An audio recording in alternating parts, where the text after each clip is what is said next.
doivent également se consacrer à leur activité. Donc on a passé une après-midi au palais de justice pour déposer ces plaintes. On a été reçu par le secrétaire général du procureur de la Haute en espérant que ces plaintes seront traitées avec tout l'intérêt qu'elles sont en droit d'attendre en vertu du droit applicable. C'est le policier qui était poursuivi pour avoir menotté pendant 5 minutes des vendeurs à la sauvette au pied de la Tour Eiffel, sachant que les vendeurs à la sauvette étaient des copains de personnes qui avaient agressé des policiers la veille. Donc pour ces 5 minutes de menottes, le procureur de la République de Paris a demandé 6 mois de prison avec sursis contre les policiers. Alors, je ne sais pas s'il faut dire bravo ou pas. Ce que je sais, c'est que nous, les plaintes qu'on a eues en nos mains, c'est pas 5 minutes que ces jeunes gens ont passé menottés, c'est 24 heures, c'est 48 heures. Et si on appliquait la même logique, la même jurisprudence que celle qu'a arrêté le procureur de la République de Paris pour la 17e il y a quelques jours, alors c'est des peines de prison qu'il faudrait appliquer à l'encontre de ces policiers. Alors mes amis, nous ne sommes pas animés par la haine, nous ne sommes pas animés par l'esprit de vengeance, nous sommes simplement animés par l'esprit de justice. Et ce soir, effectivement, nous sommes en colère, nous allons voir quel sens nous donnons à cette colère et comment nous allons transformer intelligemment cette colère légitime, cette sainte colère. Je vous rappellerai ces événements de ces derniers jours. Le 25 mai, sympathiques amis de François en révolte et du camping que je vous demande d'applaudir et à qui je laisserai la parole, représenté par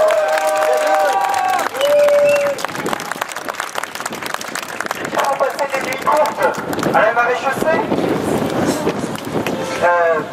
ont été interpellés pour le moins raflés pour un certain nombre d'entre eux.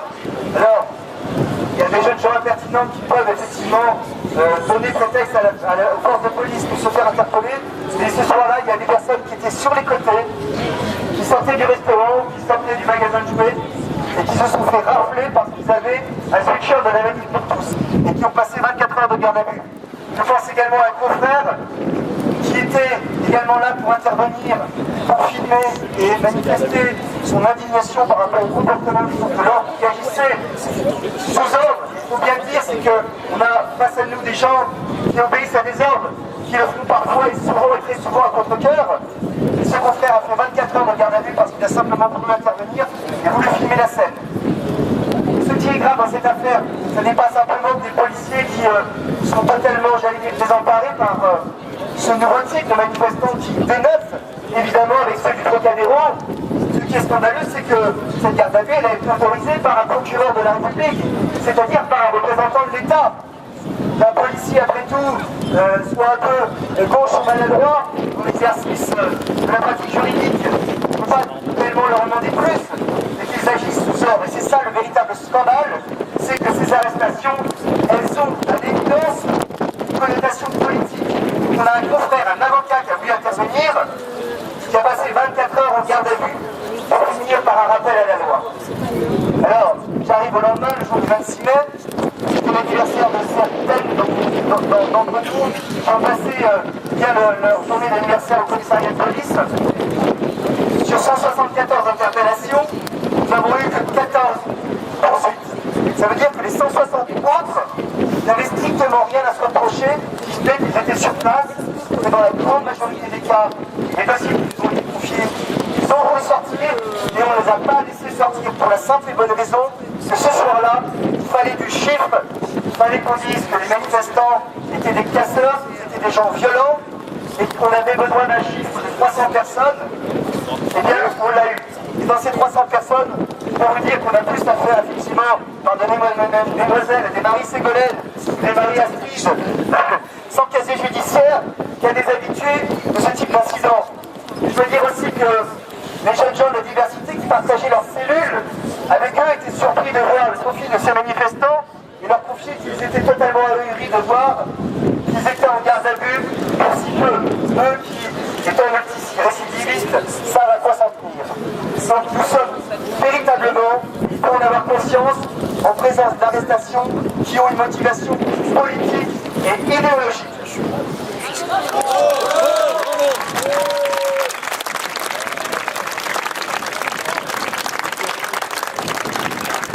Je ne vais pas vous faire un cours de droit, on va faire des mémentos, des vadimécums à l'attention des manifestants. procédure, il y a le contrôle d'identité et la garde à vue. Le contrôle d'identité, il y a un contrôle d'identité administratif, c'est un contrôle routier, on arrête n'importe qui de manière sans signe apparent. Et puis vous avez les contrôles d'identité judiciaire, ça signifie qu'on doit avoir à votre rencontre un signe suffisamment évident que vous êtes sur le point de commettre une infraction. Et bien aujourd'hui, nous avons été témoins, mon frère Maître Triomphe et moi-même, au palais de justice, devant la Sainte-Chapelle, où une jeune fille parfaitement effectivement menaçante portait un sweatshirt de la manif. Et par chance, nous étions pas loin de là, nous avons pu faire fuir, effectivement, non pas faire fuir, mais faire libérer ces jeunes gens, parce que, par chance également, la presse n'était pas là. Et les deux personnes qui avaient pris la décision sur ordre de mettre ces jeunes gens dans une camionnette de police, ça n'était pas ce que nous pensions au départ des simples exécutants, mais deux commissaires de police. Ça veut dire quoi?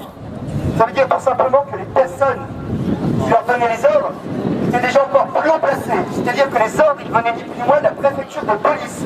C'est-à-dire que la préfecture de police, plutôt que de s'occuper des casseurs du Trocadéro, qui ont mis ce quartier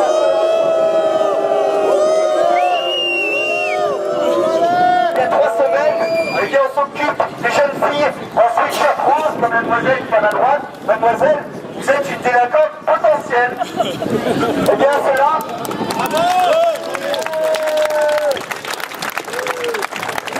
Eh bien cela, évidemment, est totalement illégal et arbitraire. Alors si cela vous arrive à nouveau, vous décochez votre téléphone portable, vous filmez, vous enregistrez la scène, vous avez le droit de filmer des policiers. Les seuls policiers que vous n'avez pas le droit de filmer, vous faites un cours de droit assistant, une consultation gratuite, eh bien, ce sont des policiers des services spécialisés comme le RAID, les CRI, etc. Vous avez tout à fait le droit de garder votre téléphone portable pour filmer la scène. Si le prennent. Et si le prennent, c'est... Alors à ce moment-là, c'est une mesure de contrainte. Et dès qu'il y a une mesure de contrainte, on doit vous placer en garde à vue. Donc c'est arbitraire. Et vous leur demandez quelle est l'infraction qu'on vous reproche exactement. Et si on vous dit pour rien, vous aurez une preuve irréfutable que l'arrestation est totalement arbitraire. Alors, des choses comme ça, on en a des centaines. On en a des centaines, c'est pour ça qu'on a porté plainte. Je ne sais pas si le procureur de la République appliquera la même jurisprudence qu'aux vendeurs à la sauvette de la Tour Eiffel. En tout cas, il me semble que l'équité l'exigerait. En tant qu'éducateur de cause, nous ici, nous sommes convaincus que nous ne lâcherons rien. Nous sommes ici pour dire que ce combat, il ne fait que continuer. Nous avons le pouvoir.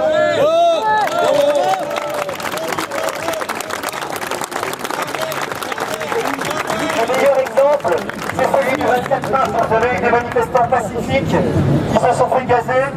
Eh bien, ces manifestants qui appartiennent à cette France, des gens de la France bien élevés, des gens qui payent leurs impôts, des gens qui se lèvent tôt, comme Thierry l'autre, des gens qui disent bonjour, des gens qui disent merci, eh bien, elle est cédée. Elle a appris à descendre dans la rue et elle a appris l'esprit de résistance. Je voudrais remercier le président Hollande, notre président Norman, notre capitaine de pédalo. Merci, monsieur Hollande. Parce que ces gens-là, peut-être, ou une partie d'entre eux ont été, pardonnez-moi, nous aurions pu avoir le risque d'être des bourgeois plantants dans nos fauteuils bien confortables à regarder Koh-Lanta ou la ferme célébrité. Je ne suis pas tellement à jour sur ce qui est à la mode. Mais ce pouvoir a fait que ces jeunes gens qui sont peut-être orientés vers une carrière finalement bien réussie, et je leur souhaite une carrière bien réussie, mais aussi peut-être un peu conformiste. Elle en a fait des rebelles et des résistants. Merci, monsieur Hollande.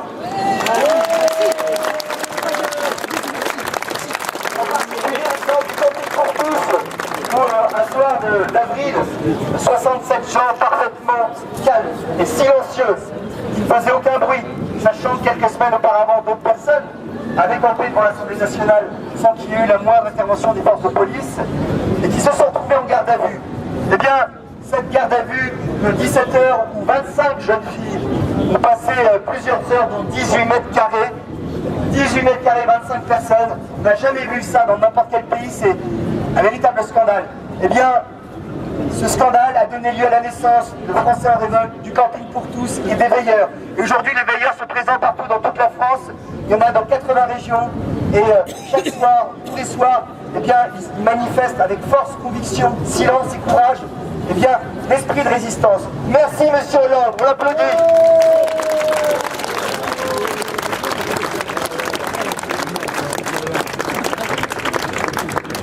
Avant de laisser la parole à notre ami David du camping et ensuite Béatrice Bourge, je vais laisser la parole à des jeunes gens qui vont nous lire des textes. Parce qu'encore une fois, face à la haine, face à la violence, face à l'amalgame qui a été pratiqué ces derniers jours, de manière honteuse et scandaleuse par M. Pierre Berger, qui est en même...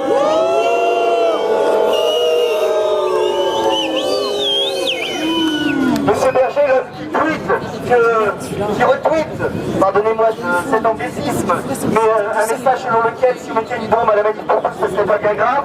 Ce grand humaniste qui dit où est le ventre d'une femme ou un ouvrier à l'usine, je ne vois pas de différence. Impute effectivement à la manif pour tous la responsabilité d'un fait divers tragique, mais évidemment sans rapport avec l'esprit de notre manifestation. Alors, aujourd'hui, nous entrons effectivement dans l'esprit de résistance, une résistance pacifique, une résistance sereine, une résistance animée par l'esprit de la force tranquille. Et je vais demander à ces jeunes gens pleins d'espérance et bien de nous lire des magnifiques textes, justement, qui traduisent cet esprit de résistance, cet esprit pacifique, et afin qu'ils puissent vous animer et vous donner l'espérance dans les combats qui nous attendent dans les mois à venir. J'ai une question, maître. En cas d'arrestation, si un agent nous dit obéir aux ordres, peut-on demander l'identifiant de l'officier judiciaire qui aurait donné les ordres? En maintien de l'ordre, on est dans l'arbitraire quand même. Mais filmer, demandez-leur et puis on portera plainte après. Mais sur le coup, voilà. C'est pas une consultation juridique, c'est un rassemblement pacifique. Je répondrai après aux questions. Je voudrais quand même qu'on applaudisse mon confrère Solion qui est ici. Qui est un bon maître de stage parce que il est collaborateur de notre client. Et qui la semaine dernière n'a pas dormi. Il a passé 14. Il a assisté 14 personnes en garde à vue. Donc je voudrais quand même que... Je crois qu'il a battu le record. S'il y a quelqu'un qui fait mieux en 3 jours, je le mets au défi et je lui promets une caisse de champagne. Je vais laisser la parole à Délé, notre ami qui va lire quelques textes.